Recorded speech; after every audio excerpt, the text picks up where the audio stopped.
Hello, I'm Nadim Aslam. I'm an orthopedic consultant. I specialize in robotic-assisted hip and knee replacement surgery, and I also do conventional traditional techniques. I want to talk about knee replacement surgery. Knee replacement surgery traditionally has had a much more difficult outcome and progress compared to hip replacement surgery. While hips recover quickly and the pain is almost instantly improved, knees can be very painful. If you look at the national literature, this shows that there's a 20% dissatisfaction rate. If you look at the national literature, this shows there's a 20% dissatisfaction rate. And we need to try to get to the bottom of why this dissatisfaction happens. In my view, the problem that arises with knee replacements is that with the traditional manual techniques, everybody is put into what we call a valgus or knock-knee position. So let's take a typical example, and we've got a model here of a patient's leg. Normally you have space between the joints. When the patient develops arthritis, the knee starts to become slightly bow-legged. Now, if you've been bow-legged all your life, which a lot of people have, and you have a traditional knee replacement, which not only corrects the wear, but it also throws you into being knock-kneed, I believe that's the cause of that dissatisfaction. Because the knee is not used to, over 60, 70 years, being in that position. So you're stretching all the structures on the inside, which can produce pain. You're changing the whole soft tissue balance of that knee, and that can cause, it certainly causes a difficulty in recovery, and it can cause ongoing symptoms. So this is one of the reasons that we started to look at robotic-assisted surgery, because we felt that using manual techniques and placing everybody into a knock-knee position was not the optimal thing. We felt that really we should be looking at bespoke knee replacements and correcting the alignment of the patient back to where they were originally. And this led to our journey for robotic-assisted knee replacement surgery, which we started 3 years ago, and now we're leading in the country in terms of private numbers. A knee replacement is a big operation. It involves, and we can show you here, it involves cutting the bone on the tibia. The bone is cut across. A tibial component is placed on the bone, which has a metal base plate and a plastic insert. And then the femoral bone is cut, as shown there.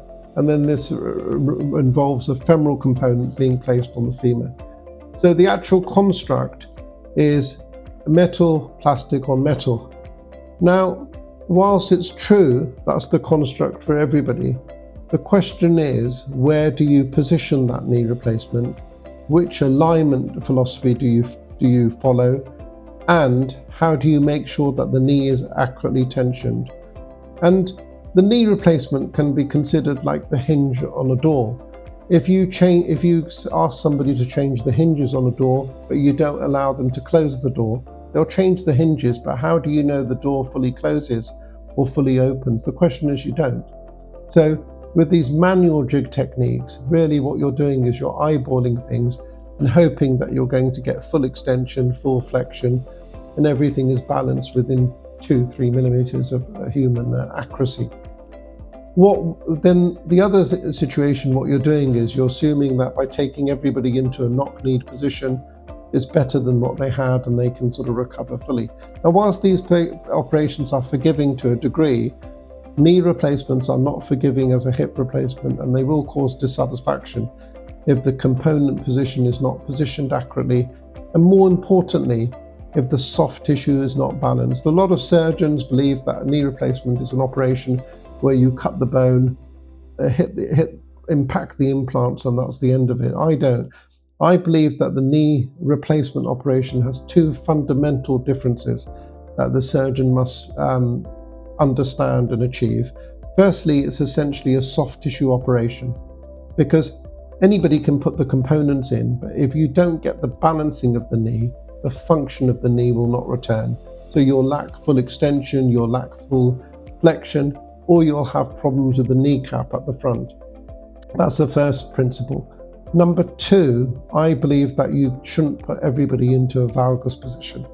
The normal, standard, conventional techniques put everybody into a knock-knee position. I believe that the best position for the knee should be your natural position of your knee, and you should correct the deformity, the arthritis, but you shouldn't overcorrect the knee. So if somebody's been bow-legged all their life, that's fine. Keep them bow-legged, but just place the knee replacement into the optimal position. So this is why I started the robotic journey for knee replacements, because with robotic surgery, you can carry out a CT scan, which will give you a three-dimensional image as shown there.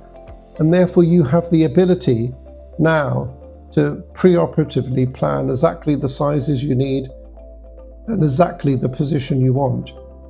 So that's technology that was not available for us previously. Secondly, with the robotic technology, we carry out the cuts with the knee in position. There's no longer a requirement to pull the knee apart. In a manual technique, what you will do is you will, for example, you'll pull the knee forward to retract, use heavy retractors, and then cut the tibia by projecting the back. With the robotic surgery, the knee is in position, and because it's so accurate, all the cuts are done in position. So you don't retract soft tissue, you don't cause more soft tissue damage. Then with the robotic techniques, what you can do, you have minimal bone damage, minimal bone loss, and minimal soft tissue damage. You can then make an adjustment at the time of surgery to balance the knee, because you're seeing objective measurements of how tight the knee is, whether the knee is tight in extension or flexion. And you can make adjustments such as you can put the femoral component further out or in or rotate it. And those adjustments on manual jigs, although are possible, they're very inaccurate. When you've made these adjustments, you've effectively placed the knee where you feel it's going to be natural for the patient. And as a result, there's minimal bone loss, minimal soft tissue damage. And I've then have found that translates into less pain, less swelling, less bruising. Yes, the knee is going to be painful, because when you cut the bone, you will expect pain.